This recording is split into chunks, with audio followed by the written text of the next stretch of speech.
जी अस्सलाम वालेकुम। हाँ जी भाईजान, की हाल है? ठीक ठाक हो? लो जी, रेल भाई 333 की तरफों जनाब। टिकटॉक मेरा पेज है, यूट्यूब चैनल मेरा इब्राहिम पिजन पॉइंट है। 14 पीसा का जनाब पैकेज है। 14 पीसा का 7000 रुपया, ठीक है जी। 14 पीस 7000 रुपया वे, मुनासिब जी कीमत।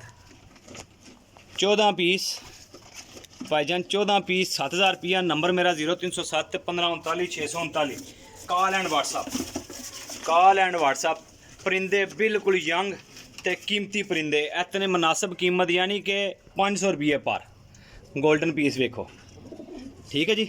साइज वेखो इन्हों दे, इतनी कम कीमत ते रेल भाई तुहानू परिंदे देगा, होर कोई बंदा नहीं दे जाएगा, ठीक है जी। फॉलो कर लेना ते सबसक्राइब कर लेना यूट्यूब चैनल मेरे नू, ठीक है जी। सियालकोटी पीस जे, ए वेखो जे, ठीक है जी। परिंदे वेखो माशाल्लाह। ए तको काला कट काला जनाब पीस, माशाल्लाह जी। 5 पीस हो गए ने। 7000 रुपये विच रेल भाई तुहानू देगा इंशाल्लाह 14 पीस। कार्गो पूरे पाकिस्तान विच सियालकोटी पीस है जी, माशाल्लाह जी।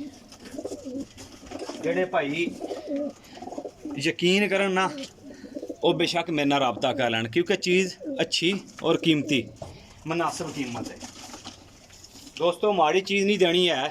तो इंज ईद ऑफर है, ठीक है जी। ईद ऑफर है। 16 तरीक की वीडियो है, 16 तरीक 6वां महीना 2024, ठीक है जी। लो हाँ जनाब, सियालकोटी पीस मोतियां ला लो जनाब। 500 रुपया कीमत कोई नहीं है भाई। एफ जे परिंदे जड़े ना कोई बंदा नहीं देगा, ठीक है जी। 700-800 रुपये परिंदा देंदे ने पे सारे भरा। तो वेख लो, 500 रुपये पर तुहानू परिंदा दे रहे हैं रेल भाई 333 पेज है मेरा टिकटॉक, ठीक है जी।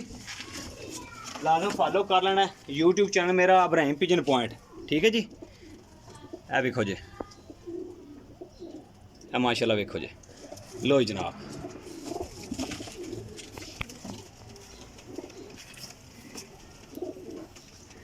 लो जी सर, रामपुरी पीस, ए वेखो जे। एफो जे पीस कौन बंदा जेड़ा देगा 500 रुपये पर? वेखो साइज वेखो कबूतरा, पूरे 14 पीस 700 रुपये 7000 ने। लो जी जनाब,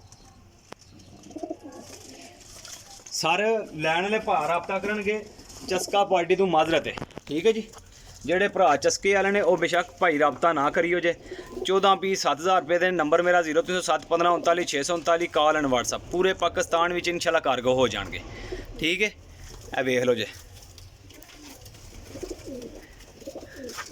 इस गर्मी च भाईजान कबूतर लैके आ भी देने और वीडियो लाई दी है। तो मैं अपने भरावां वास्ते अच्छा शौक चुन के पीस लैके आना वा। नॉर्मल पीस ना किसी भरा नूं देना तो ना किसी कोलों लैना है, ठीक है जी। जिन्ना भरावां दोस्तां की समझ विच आ जाणगे, वो भरा मेरे नाल राबता कर लैणगे। उम्मीद करना कि भरावां नूं कबूतर पसंद भी आएंगे। बाकी डिटेल तुहानूं लभ गई है। जिन्ना मजीद चाहिए होएगी, यूट्यूब चैनल मेरा इब्राहिम पिजन पॉइंट और जिहड़ी है टिकटॉक ID मेरी जनाब रेल भाई 333 की तरफ। अल्लाह हाफिज़ जी।